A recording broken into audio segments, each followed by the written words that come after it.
I interacted with Stokely Carmichael, I interacted with James Farmer of CORE, I interacted with Angela Davis, I interacted with a lot of people, leaders in the 60s, and I got with them. And I told them point blank, I'm getting with you.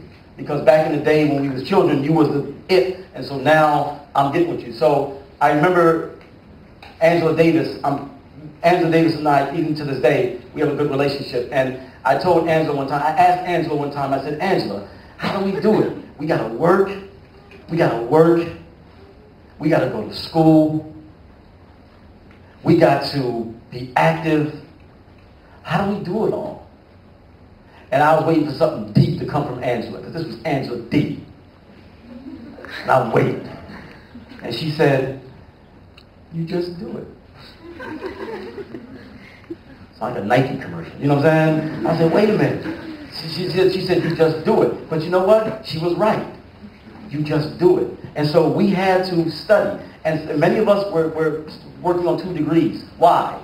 Because we concluded that in order to preserve black studies, you have to have majors. They have to have people who major in black studies. So whatever your major was, you got the double major.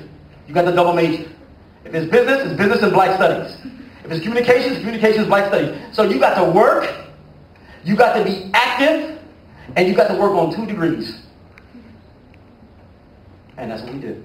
By the grace of Allah, that's what we did. Those of us who couldn't work on 2 degrees, then they minored in black studies. So all those things had to get done, and it got done. And so from there, it was all about the community. And going to Oakland. And I was there for over 20 years. Working on the masjid, working at the school, and so on and so forth. And I want to say this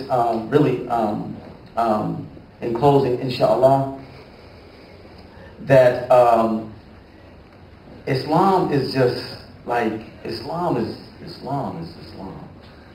I'm serious, y'all. Islam is Islam. And it's like, I understand that, like, there are those of us who are coming back, like, and that's a good thing, and getting in the revival and so on and so forth, that's cool. And you can ask questions. No, you can ask questions. Islam is like nothing I have ever seen before. It's like nothing I've ever seen before. It is the backstage pass to the hood. You want a backstage pass to the hood? Put a kufi on. Put the kimar on. Seriously. Islam is like, it's respect. I've never dealt with anything that had that type of impact in the black community as Islam. Never.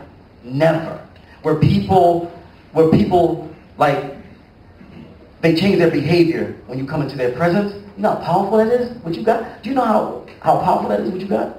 If someone's going to change their behavior in your presence, if they're going to start talking differently, if they're going to start talking properly, if you will, if they're going to stop cursing, if they're going to they just change their behavior because of your presence. Do you realize how powerful that thing that you have is?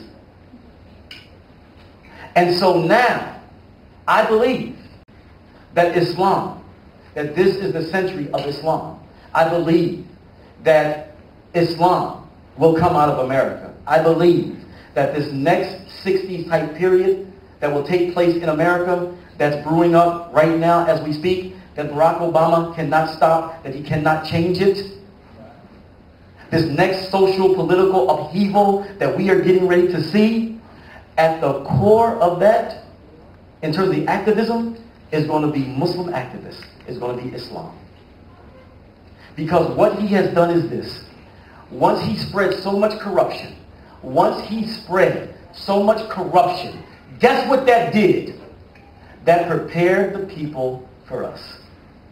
Because the more corrupt something is, the more corrupt an environment is, the better the chances of Islam growing. Ain't that right? The more corrupt and filthy an environment is, the better the chances of Islam growing. So by them corrupting things to destroy the movement and making things so corrupt, you have ushered in our time.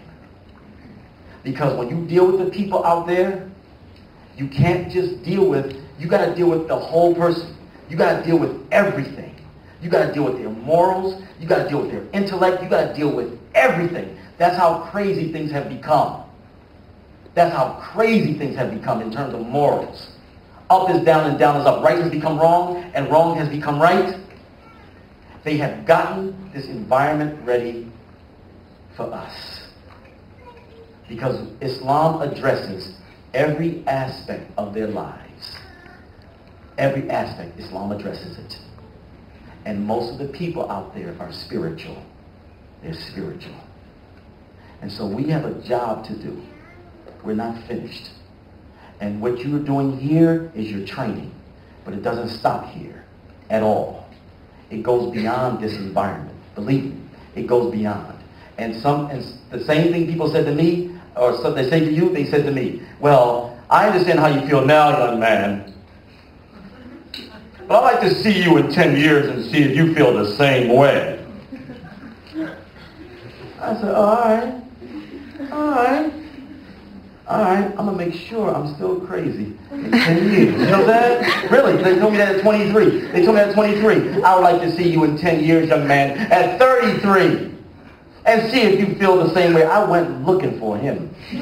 I did. I went looking for him. I am crazier. I'm a Muslim now. So don't make people think that this is a phase that you're going through. And then once you get out of here, you're going to leave it alone, and it's not going to be a part of you anymore. That will only be if you allow it to be. It will only be if you allow it to be. Thank you very much. Nice to be with y'all.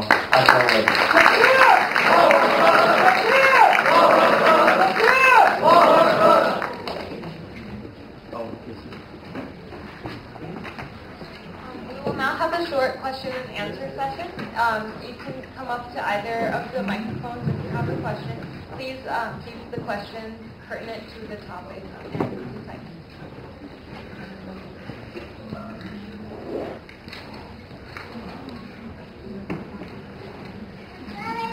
Guess I'm first. I was first last time. There you go. Okay. I think I'm a little bit older than you, and so I've lived through many of the historical events that you have. I was in the Army when King was assassinated. I remember the assassination of Malcolm X. I remember the murder case of the children who were murdered in Atlanta. For those who don't know, there was, I think, over 20 young black children who disappeared off the streets in Atlanta and were murdered. And I also remember A. Brown. But I'd like to correct you, or at least maybe fill in some of the blanks that you left. As far as Malcolm X is concerned, I think you implied that he was murdered by the U.S. government. He was in fact murdered by the Nation of Islam. And I think most people would agree that Elijah Muhammad ordered that killing. As far as the black children in Atlanta were concerned, you said that right after Reagan became president. If my memory serves me correctly, the person who actually committed those murders was named Warren Williams. Wayne Williams. Wayne Williams. He was a black man. Yes. Okay. There was nothing racial about that. And also you mentioned A. Brown in a very positive note. I don't know if many of the people in this audience are aware that A. Brown is currently in prison for murdering a police officer. That's all I have, if you care to respond to that. A good book to read would be The Judas Factor and The Agents of Repression. The Judas Factor and The Agents of Repression, in which both books talk about how the FBI had infiltrated the Nation of Islam and how the FBI brought about this, what we would call fitna, this dissension within the nation. They caused it themselves. The Judas Factor will also talk about John Ali, who was the National Secretary of Elijah Muhammad, who was an FBI agent. And we'll talk about other agents who were in the Nation of Islam, who were pushing the Nation of Islam in that direction. So yes, they were able to get people who were in the nation to pull the trigger on Malcolm. But they were the puppets who were pulling the trigger. They were not the puppeteers. The Judas Factor and the Agents of Repression, in which the Agents of Repression talk about how the FBI tried